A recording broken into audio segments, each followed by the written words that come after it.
यीशु है, praise the Lord. हमारे देश में कुछ ही दिन के अंतराल में आईसीसी वर्ल्ड कप टूर्नामेंट शुरू होने वाला है।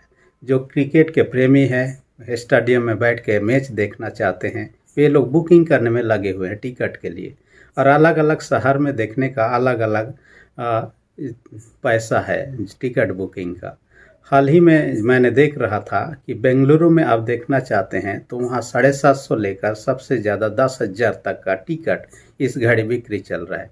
अब चेन्नई में देखना चाहते हैं 450 लेकर 25,000 तक टिकट का दाम के रूप में बिक्री हो रहा है। न्यू दिल्ली में आप यदि देखना चाहते हैं 750 से लेकर 20,000 तक का टिकट, और पैसा नहीं है तो आप टिकट नहीं पाएंगे और देखने से चूक जा सकते हैं। लेकिन आप यदि उस परमेश्वर का विश्राम में जो स्वर्गराज कहलाता है उसमें प्रवेश करना चाहते हैं, वहाँ का सुख भोगना चाहते हैं, पैसों की कोई ज़रूरत नहीं है। आपको मुझे क्या करना है? यीशु पर विश्वास करना है। यीशु के बहाए लोगों से हमारे पाप धोए जाते हैं, हम उद्धार प्राप्त करते हैं उसी के अनुग्रह से, और हम उस राज में प्रवेश कर सकते हैं। और इसके सिवा हम किसी पैसों के जरिए से वहाँ पहुँच ही नहीं सकते हैं, ना ही हम लोग उसको प्राप्त कर सकते हैं। इब्रानी की पत्री जिसमें हम आज चर्चा करने वाले 4 अध्याय उसका 9 से 13 पद के अंतर्गत में ऐसे ही विश्राम की बातों को चर्चा किया हुआ हम पाते हैं, जो कि आज हम चर्चा करने वाले। पूरे पत्री को ही किसने लिखा है सटीक पता नहीं है, परंतु अधिकतर लोगों का मन है पौलुस ने लिखा है, और ये रोम से लिखा है। परंतु किनको लिखा ये भी सटीक रूप से पता नहीं, परंतु इतने बात है इब्रानी भाषा बोलने वाले यहूदी लोगों को लिखा गया, ऐसा माना जाता है। जो भी हो, परंतु जिन लोगों के लिए लिखा गया ये लोग संकट, मुसीबत, निराशा, हताशा इत्यादि परिस्थितियों का सामना कर रहे थे, और उनको कम से कम विश्वास में दृढ़ करने के लिए और उनको विश्वास में मजबूत बनाने के लिए ये पत्री लिखा गया माना जाता है। और उसमें से खास कर हम देखने पाते हैं पत्री में यीशु मसीह पर विश्वास करने के द्वारा उद्धार के बारे में, आज्ञा पालन के द्वारा कई सारे आशीषों के बारे में, साथ ही स्वर्ग राज जो विश्राम, जो परमेश्वर का विश्राम प्रवेश करना चाहते हैं, दुख तकलीफ सहने के बारे में है, और अविश्वासी लोगों के लिए न्याय दंड के बारे में भी चर्चा हम पाते हैं। जो भी हो, परंतु आज का वचन का लोग मैंने शीर्षक रख दिया है परमेश्वर के विश्राम में प्रवेश करना।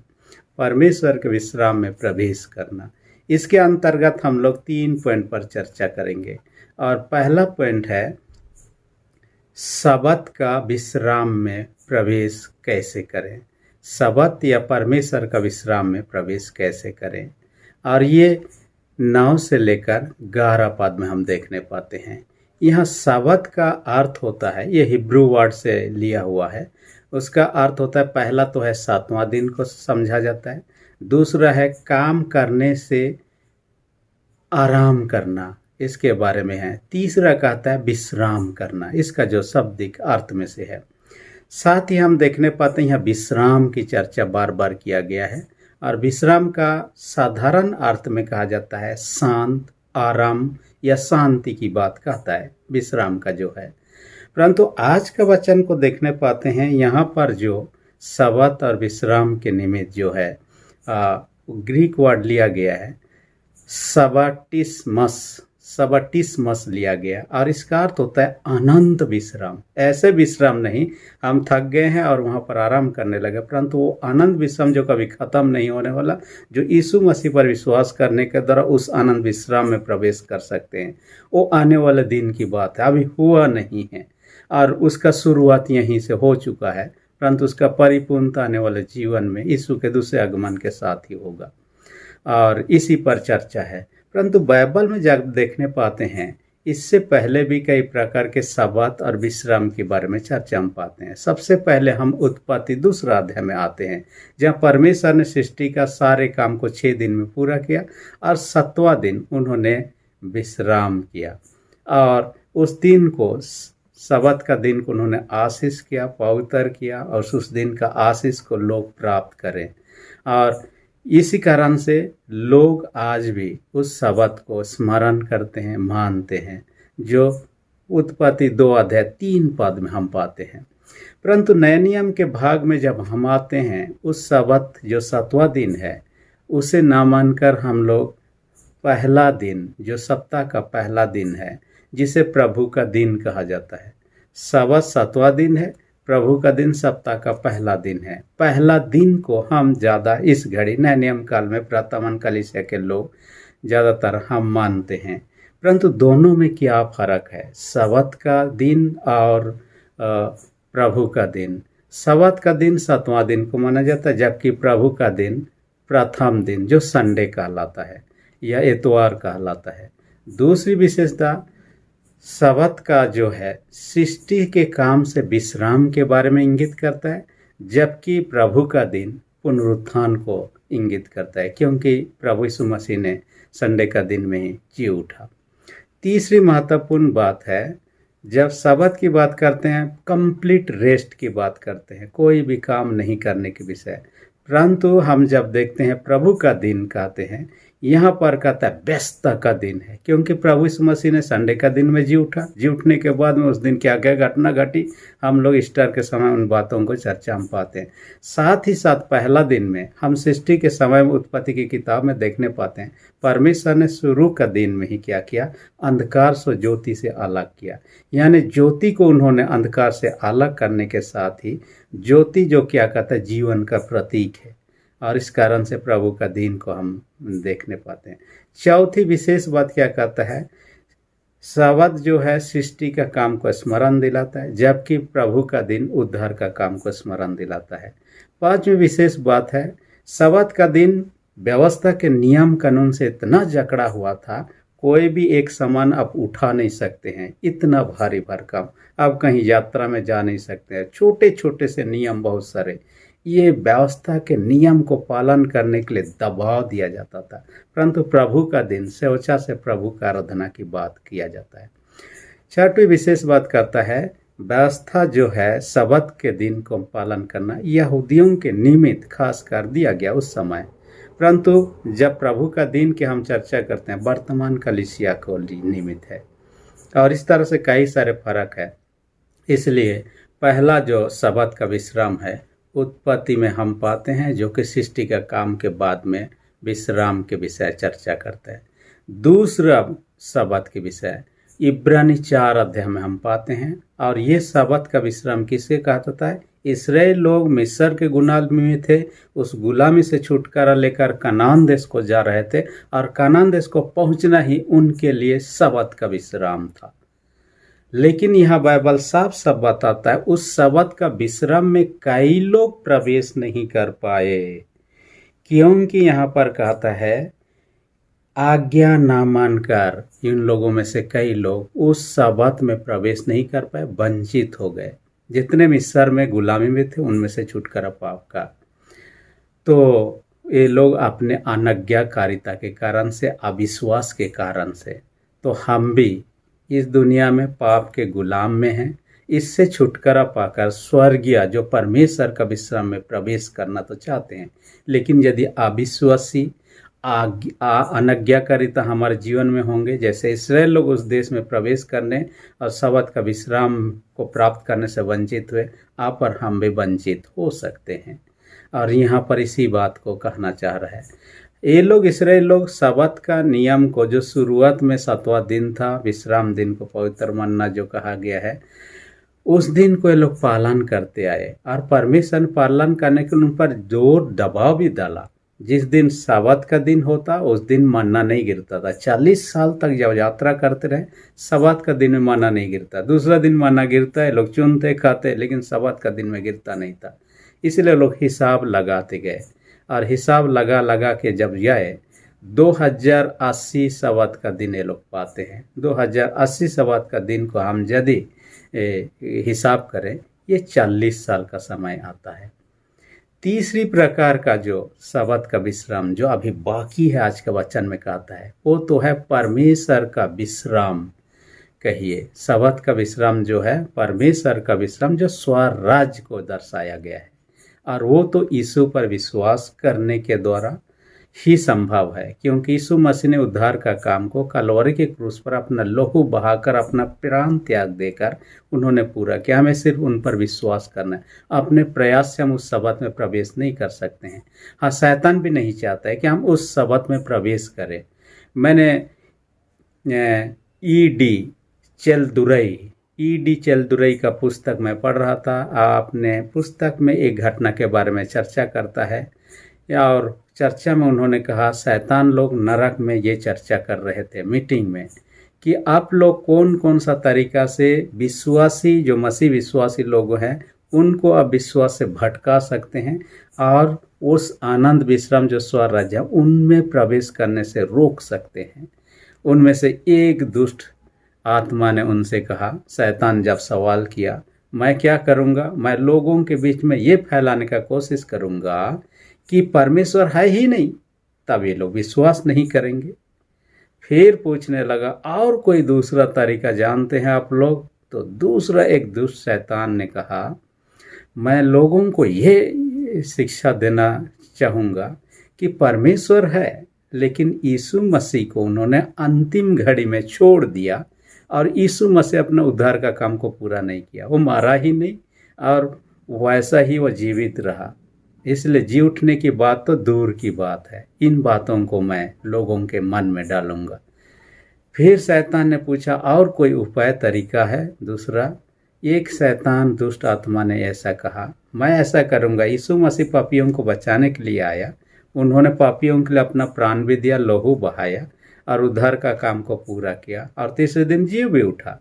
लेकिन इतना जल्दी क्यों है? यीशु पर विश्वास करें और भक्तिमय जीवन को व्यतीत करें। दुनिया है, दुनिया में रहने का अवसर दिया तो खाओ पियो मौज करो। एक दिन समय आएगा पछताव करने का, अपने गलतियों को पछताव करें, उस पर विश्वास करें, क्षमा मांगे। ये मन में डालना है। आजकल लोग इसी बातों पर हैं। दुनिया का आनंद मौज मस्ती में फंसे रहो, अंत के समय में जब आए अपने पापों गुनाहों के लिए क्षमा प्राप्त करो और पछताव करो, कहता है। ऐसी बात नहीं है, और हम दुनिया में कब विदा होंगे हम नहीं जानते, इसलिए हमेशा विश्वास में स्थिर रहना। इब्रानी 11:6 में इसलिए कहता है, विश्वास के बिना परमेश्वर को खुश रखना या प्रसन्न करना अनहोना है। इसलिए परमेश्वर का भेजे हुए यीशु मसीह पर विश्वास करना है। यूहन्ना 3:16 में इसी बात को कहता है। और उस यीशु के सिवा दूसरा कोई नाम नहीं है जिनके द्वारा से मनुष्य उद्धार प्राप्त कर सके। प्रेरित क्रिया 4:12 में कहता है। वही एकमात्र उस अनंत विश्राम में या परमेश्वर का विश्राम प्रवेश करने वाला, यूहन्ना 14:6 में कहता है। तो ये जो पहला पॉइंट है विश्राम के बारे में चर्चा। दूसरा पॉइंट पर हम आते हैं। दूसरा पॉइंट में आते हैं, परमेश्वर का वचन जीवित है, कहता है। 12 पद में ये बात लिखा हुआ हम पाते हैं। और जीवित है, जीवित व्यक्ति बोल सकता है, चल सकता है, इधर उधर हो सकता है। ये जीवित व्यक्ति का लक्षण है। कोई भी प्राणी हो, जीवित है तो इधर उधर हो सकता है, जिंदा रह सकता है। जीवित प्राणी में हलचल हो सकता है और वो बढ़ सकता है। मरा हुआ कभी नहीं बढ़ेगा। और कोई भी प्राणी हो, मरा हुआ अवस्था में है तो ना ही हिल डुल सकता है, ना ही वो बढ़ सकता है, उसी से उतना रहा। लेकिन परमेश्वर का वचन जीवित है, अर्थात उसको सुनने के द्वारा, पढ़ने के द्वारा हमारे जीवन में विश्वास उत्पन्न होने लगता है। जैसे बीज को हम लोग क्या करते हैं, जमीन में गाड़ते हैं, बोते हैं, तब उससे पौधा अंकुरित होता है, बड़ा पेड़ बन जाता है। बीज जो परमेश्वर का वचन के रूप में है, परमेश्वर का वचन जो बीज के रूप में, उससे भी हमारे मन हृदय में बोया जाता है। ये भी विश्वास रूपी पेड़ को उगाता है, बड़ा होता है और आत्मा का फल फलने लगता है। इसलिए हमारे जीवन में विश्वास में दृढ़ होंगे, तब उस परमेश्वर का स्वर्ग राज्य के निमित्त हम लोग हकदार हो सकते हैं। क्योंकि यीशु के बिना तो हम हाथ नहीं जा सकते, यीशु में विश्वास करना है। और यहाँ पर सब कहा दिया, हमें क्या करना है, प्रयास करना है। अपने प्रयास से तो जा नहीं सकते हैं, लेकिन पाप से दूर रहने, पाप को पराजित करके प्रभु के विश्वास में बने रहने का प्रयत्न करते रहना है। और मैंने अभी अभी कहा, शैतान तो नहीं चाहता है कि हम जाएं, और लेकिन परमेश्वर का वचन जीवित है, काम करता है, हमें पढ़ते रहना चाहिए। रोमी 10:17 में कहता है, विश्वास जो है परमेश्वर का वचन सुनने से होता है। मैं ई.डी. चेलदुरई के पुस्तक में से और एक घटना के बारे में पढ़ रहा था। सुसमाचार प्रचारक ने लोगों के बीच में सुसमाचार प्रचार कर रहे थे, और एक व्यक्ति जो नशेड़ी था, वो पीने खाने वाला, उसके पास गया। सुसमाचार प्रचार करने के क्रम में वो छोटा छोटा पत्रिका सा वो पकड़ा हुआ था जिसमें परमेश्वर का वचन लिखा हुआ था, जिनके जरिए से वो प्रचार करता था। जब उस पियंकड़ आदमी को दिया तब वह पियंकड़ आदमी ने देखा और कहा ये मेरे काम के नहीं है। उन्होंने उसी घड़ी उस पर्चे को फाड़ दिया और फेंक दिया। फेंकने ना केवल फेंका, उसी घड़ी बैठ के वो शराब पीने का शुरुआत करने लगा। जैसे ही पीने लगा, एक टुकड़ा वो जो पर्ची फड़ा था उसमें से एक टुकड़ा उसके कपड़ा में लगा हुआ देखा। उन्होंने जैसे ही देखा, उसमें देख रहा है उसमें लिखा हुआ है परमेश्वर, क्योंकि वचन को लिखा हुआ था। फड़ा गया, वहाँ पर परमेश्वर लिखा हुआ पाया। उनको अजीब सा लग गया।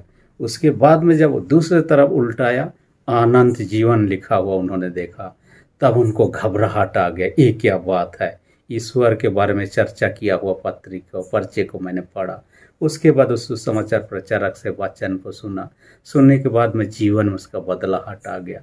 वो विश्वासी बन जाता है और अपने बुरे कामों को छोड़ देता है। देखिए, परमेश्वर का वचन का एक वर्ड ही, परमेश्वर का नाम ही उन्होंने सबसे पहले देखा। उनमें कुछ तो हलचल हुआ। उसके बाद अनंत जीवन की बातों को देखा। उसके बाद परमेश्वर का वचन को सुना। जीवन में परिवर्तन है। जीवित है परमेश्वर का वचन, अब भी काम कर लोगों के जीवन, लोगों का जीवन में परिवर्तन ला रहा है। साथ ही यहाँ पर क्या कहता है, परमेश्वर का वचन ना केवल जीवित है, प्रबल है। प्रबल का मतलब शक्तिशाली है, स्ट्रांग है, मजबूत है और डगमगाने वाला नहीं है। और परमेश्वर का हर एक वचन जो उसके मुख से निकलता है खाली वापस नहीं लगा। जो उस उद्देश्य से निकला हुआ है वो अपने काम को पूरा करेगा। यशायाह की किताब में इस बातों को चर्चा करते हैं। ये यहाँ पर तलवार के साथ भी परमेश्वर का वचन को आत्मा का तलवार परमेश्वर का वचन के रूप में कहा गया है। तलवार से हम चीज़ों को काटते हैं। लड़ाई भिड़ाई में हम शत्रु से साथ लड़ने, आजकल तलवार से काफ़ी कम लड़ा जाता, पहले के दिनों में ज़्यादातर हुआ करता। और जिसके पास मजबूत तलवार है, तलवार चलाने माहिर है, वो शत्रु को पराजित कर सकता है। यीशु मसीह को देखिए, जब उनका परीक्षा शैतान ने किया, 3 परीक्षा किया, तीनों परीक्षा का जवाब परमेश्वर का वचन से दिया, बाइबल में से दिया और उनको पराजित कर दिया। वैसा ही हमारा जो वचन है स्ट्रांग है, मजबूत है। मैंने इतिहास में पढ़ रहा था, सबसे मजबूत जो तलवार है और वो एक राजा के पास में हुआ करता था, वो महाराणा प्रताप सिंह के पास में। और महाराणा प्रताप सिंह के पास जो तलवार था उसका वजन 25 किलो था। आप समझ सकते हैं 25 किलो का तलवार को चलाना, ढोना कितना। एक नहीं, 2 तलवार वो पकड़ के जाता था लड़ाई के ये में। उसके अलावा और कई सारे सामान सब, लेकिन तलवार की बात। परंतु भारतवर्ष में हम एक और दूसरा राजा के बारे में चर्चा पाते हैं जिन्होंने सबसे दाम यानी एक्सपेंसिव, बहुमूल्य वाला तलवार पकड़ता था लड़ाई के लिए।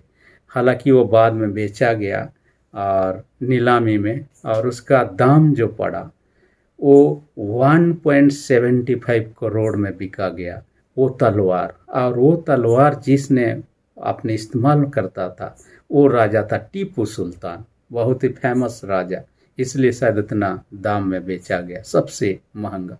जो भी हो, परमेश्वर का वचन ये तलवार जितना महंगा उससे बढ़कर है, हम उसको खरीद नहीं सकते हैं। वो अमूल्य है। आज जो कुछ भी हम पाते हैं दान स्वरूप पाते हैं, लेकिन परमेश्वर का वचन अमूल्य है, बहुत सी शक्तिशाली। जितना स्ट्रांग की बात हम चर्चा करते हैं उससे बढ़कर है, दुनिया में उथल पुथल मचा सकता है, इतने मजबूत। तीसरी विशेष बात जो आज का वचन में कहता है, ईश्वर सब कुछ देखता है, वो 13 पद में कहता है, उससे कुछ भी बात छुपा नहीं है। इसलिए हम एकांत में करें, अंधकार में करें, हम कुछ भी बात छुपा नहीं सकते हैं। मानो कि आजकल हम देखने पाते हैं जगह जगह पर, बिल्डिंग पर, रोड पर सीसीटीवी कैमरा सबका आप देखने पाते हैं। और सीसीटीवी कैमरा आप नोटिस करें ना करें, देखे ना देखे, ऑटोमेटिकली रिकॉर्ड करते रहता है, हम जो कुछ भी करते रहते हैं। वैसा ही परमेश्वर सब कुछ देखते रहता है। हम उसे पहचानते नहीं, देखते नहीं पाते, परंतु वो हमें देखते रहता है। सीसीटीवी कैमरा के समान ही कहिए, हर चीज़ों का उनके पास लेखा जोखा है। आज सीसीटीवी कैमरा के मामले में यदि देखते हैं, चाइना सबसे अव्वल नंबर पर है। जितने भी देश हैं उनमें से सबसे ज़्यादा सीसीटीवी कैमरा चाइना में लगा हुआ, 20 मिलियन सीसीटीवी कैमरा, आप समझ सकते हैं कितने ज़्यादा। उसका आधा भी कोई दूसरा देश के पास नहीं है, उससे काम ही है दूसरे देशों के पास में। हम भारतवर्ष की देखें तो हमारे चेन्नई जो शहर है, सबसे ज़्यादा सीसीटीवी कैमरा और सब जगह यहाँ वहाँ लगा हुआ। इस कारण से लोग गुनाह करने के लिए बचते हैं और काम गुनाह होते हुए वहाँ देखा जाता है, या महिलाओं के प्रति भी काम ही गलत व्यवहार होते हुए वहाँ देखने पाते हैं, क्योंकि अधिकतर जगह पर सीसीटीवी कैमरा लगा हुआ माना जाता है। जो भी हो, हम यीशु मसीह का दूसरे आगमन की चर्चा करते हैं, जो कि माउंट ऑफ ओलिव, जो जैतून पहाड़ पर फिर से होने वाला है। वहाँ भी लोग आपसे लगा दिया, हाई डेफिनेशन कैमरा सबको लगा दिया, ताकि यीशु मसीह जब भी है दूर से उनको कैप्चर किया जाए, दुनिया को दिखाया जा सके और उनके रिकॉर्डिंग रहे। हालांकि उसके बाद दुनिया क्या होगा हम नहीं जानते। ये तो हमारा आपका अपना उपाय है, चाहे अपना जुगाड़ है, लेकिन परमेश्वर के पास अपना है। परमेश्वर सब घड़ी आपके मेरे संग साथ रहता है। मत्ती 28:20 में कहता है, जगत के अन्य लोग सदैव तुम्हारे संग हो। आपके मेरे साथ ही होगा, जो भी कि हम नहीं देख पाते हैं तो क्या छुपा सकते हैं, उससे हम छुपा नहीं सकते। इसलिए गलत ऐसे चीज़ों को ना करें जिनसे हमें लोगों को बताने शर्म महसूस करें, क्योंकि ईश्वर तो देख ही रहा है। इसलिए हम उस विश्राम में प्रवेश करना चाहते हैं, तो इस्राएली जैसे कि कनान देश के विश्राम में प्रवेश नहीं कर पाए अविश्वास या अनज्ञता कारण से, हम ऐसा ना निकले। उस उद्धारकर्ता यीशु मसीह पर विश्वास करें, आज्ञाकारी बने रहें, ताकि उसके अनुग्रह से उस आनंद विश्राम जिसकी शुरुआत इसी जीवन में हो जाता है, जब हम यीशु पर विश्वास करने थे, उसके शांति को अपने जीवन में महसूस कर सकते हैं, उसके आनंद को अपने जीवन में महसूस कर सकते हैं। ये शुरुआत है उस आनंद विश्राम में प्रवेश करने का, जिसकी परिपूर्णता यीशु के दूसरे आगमन के साथ होने वाला है। परमेश्वर आपको मुझे ऐसे विश्वास में दृढ़ और मजबूत बनाए रखे, आमीन। हम प्रार्थना सेनाओं के जीत पिता धन्यवाद देते हैं, आज के वचन कर हमसे बातें किया होने दे, हर एक सुनने वाले छोटे बड़े सबों को अपने स्वर्गीय आशीष से भर दे। जो बीमार उनके प्रति दया दृष्टि कर, उनके हर एक रोग दुख तकलीफ को यीशु के सामर्थ्य लहू से दूर कर दे। जिनके विश्वास कर उनके विश्वास को दृढ़ और मजबूत कर, प्रार्थना यीशु के नाम से मांगते हैं, आमीन। अब तक यदि आपने मेरे चैनल को सब्सक्राइब नहीं किया, इसी घड़ी रेड बटन को प्रेस करके सब्सक्राइब कर दीजिए और जो बेल आइकन निकलेगा उसे प्रेस करके ऑल पर सेट कर दीजिए, ताकि आने वाले वीडियोस का नोटिफिकेशन आपको समय पर मिल सके। धन्यवाद।